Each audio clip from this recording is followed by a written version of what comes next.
puesta de largo de la candidatura de Navarra Suma, presentación de los 26 primeros nombres de la lista al Parlamento de Navarra, una cifra simbólica que representaría la mayoría en el hemiciclo. Según su cabeza de lista, un equipo preparado, solvente y renovado que sale a ganar y a gobernar. Esparza manda un claro mensaje a la ciudadanía de cara al próximo día 26 y advierte que un pacto entre PSN y Geroa sería más nacionalismo. El actual cuatripartito no tiene mayoría.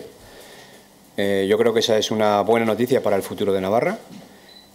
Como digo, o hay un gobierno en torno a Navarra Suma o hay un gobierno nacionalista vasco y bueno, y yo desde luego, bueno, pues yo creo que también mostrar la satisfacción, porque esa ilusión que creo que generamos cuando se conoció la constitución de esta nueva plataforma, ¿no?, de Navarra Suma, pues esa ilusión ha hecho que hayamos ganado las elecciones generales, pero yo creo que se ha mantenido y se va a mantener en el tiempo.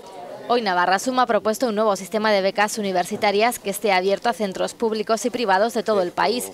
Un nuevo sistema que eliminaría la obligación del alumnado de tener que acreditar que no ha obtenido plaza en la Universidad Pública de Navarra para poder acceder a la beca.